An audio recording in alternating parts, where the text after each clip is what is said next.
Hi, everyone, and welcome. This is the Apostate Prophet. I want to talk about a certain Mohammed Hijab, a very well known Muslim apologist who has over 1 million subscribers on YouTube. Mohammed Hijab, who is apparently a pervert like his prophet Muhammad. It recently came out that he has been having a secret relationship with a woman aside from his married wife. This is the story of my marriage to Mohammed Hijab and how his actions that he claims are permissible by Allah have completely destroyed my life. And that he has been basically psychologically using and abusing her until he eventually dumped her. Told me I am not like your ex-husband. Whatever you see on social media, don't worry because I'm very good as a husband. Further to that, he was pushing the idea and reassuring me that I'm going to be very happy with him. Reassured me so many times and he's going to be taking care of everything. I am excited. I am happy. I'm gonna have kids. And I was ready to have children. All of a sudden, he stopped everything. He said, I think the best thing for me to do for you right now is that I wouldn't go ahead with this marriage. I was confused, especially after he opened up about his feelings. I tried to get explanations from him, but he didn't give me any reply. So we stopped contact. After like 8 months, he contacted me again. He apologized and said, I couldn't go ahead with the marriage last time because I had personal reasons. I am back. I am here now. Let's go ahead with this. I am ready. Don't worry. We're going to go ahead with this time. Let's just make things quick. And he was rushing up the process. He said, I am not ready. I'm not able to go and meet your dad in person for personal reasons. And I trusted him. He said, let's do this over Zoom. It's actually halal. And you just have to convince your dad. But he told me I'm not ready to show my face.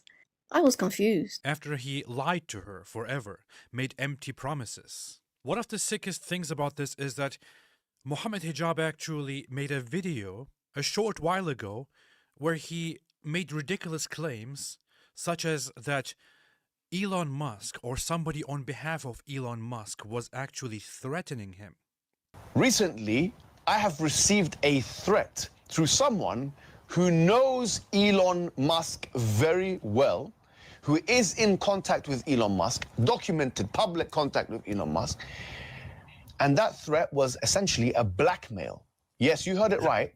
I was blackmailed that if I do not stop attacking Elon Musk, that I will be framed for a crime I did not commit. Threatening to expose certain things about him or fabricate some slander about him in order to make it look like he engaged in some grave immoralities. It was somewhat predictable, but what he was apparently doing was setting the stage and preparing everybody for what was about to come out. This is very funny. It sounds like something somebody would say if he just committed a crime that is really bad, and he wants to kind of find an excuse to get out of that. He used and lied to a woman, had sex with her, took her to a hotel room, said, hey, this is completely halal, this is completely okay. I'm going to marry you, I'm going to take care of you, I'm going to, financially support you, and so on. We will be a good family together. After the nikah, Mohammed Hijab wanted a sex marriage. He wanted a hotel marriage. But he didn't stop there.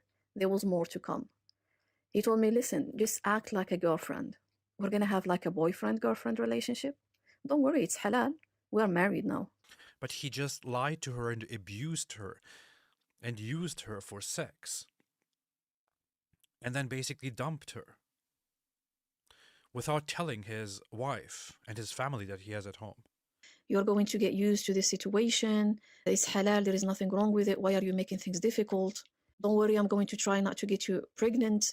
This is a real relationship. I'm going to keep this like this for the rest of our life. I told him, are you going to change this for what you promised me at a later time?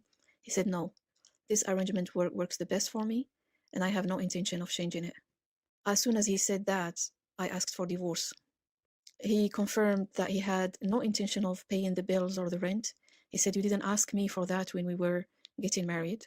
He said that he just wanted to have full discretion. Everything is up to him. He will never change the hotel, ever. He will never speak to my family, ever. He's not going to be paying for anything. And we're not going to have kids. not going to be taking care of my daughter, nothing. We're never going to have a home. And he also did all of this while justifying this behavior through Islam. Jurisprudential, the man can do it. It's up to the man. No woman can take that right away from the man. It's impossible. So let's get this right, yeah? So that Islamically, any of us can get a secret second wife. Absolutely. Or any man for that No, matter. not secret. We can get Islamically. There is no problem in a man getting married to another woman in Islam without the first wife's knowledge. And there's no khilaf in this. Yeah. There's actually, I've not seen one solitary difference of opinion in any of the 14 generations of Islam. It's not there. Which is? Any scholar saying that no, a woman needs to know, she needs to tell her, doesn't exist. Telling this woman that under Islam, he is allowed to do these things that he was doing along the way. He started threatening me as well, to silence me openly. He was like, listen, if you're going to expose this, I can get away with it. I can say anything as an excuse. And you're not going to get nothing from that. No one is going to have pity on you. Women will not. Men will not. I can give any excuse. I can tell them I was sexually not satisfied. In fact, I don't even have to give any excuse whatsoever. I gave you a mahr. There were 2 witnesses. That's it. Done. It was sealed. I'm safe. I never, ever imagined these kind of actions will come from him. Ever. Anyone, but not him. So he followed a list of Islamic rulings, as he claims. And nothing of what he did was actually haram. It's Islamically all right to give false promises to a woman you intend to get married to. You're Islamically not obliged to fulfill those promises. You are not obliged Islamically to speak to your in-laws. You don't even have to ask for their blessings after the nikah and congratulations. It's Islamically okay to live in a hotel. The husband can go to wherever he wants with his wife. He's not obliged to pay for anything. He's not obliged to provide because I didn't need provision. It's Islamically okay not to have kids. The Sahaba used to avoid having kids. It's Islamically okay to keep everything secret, to preserve the marriage, even if you are to show up in the hotel separately and come out from it separately. Mohammed Hijab, we know that you're a very sick person. I personally know that you are a very sick person, a manipulator, a liar, a narcissist, which you also admitted to me. But if I were to send a message here or appeal to people here, I wouldn't be appealing to this bastard anyway, to this sick maniac. My appeal would rather be to the Muslims and to the Muslim scholars and others who stood with him and the apologists who are friends with him. Is this what your community is? Where is everybody calling out this bastard, this sick man?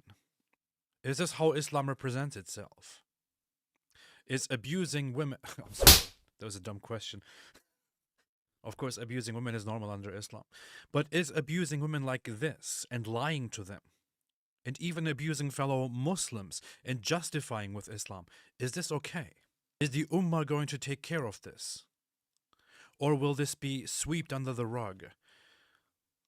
Like, wrongdoings by a fellow Muslim that we shouldn't exaggerate and shouldn't put out there into the public because it's bad for the image and we want to cover up a brother's sins and so on. Is that the way you're going to go?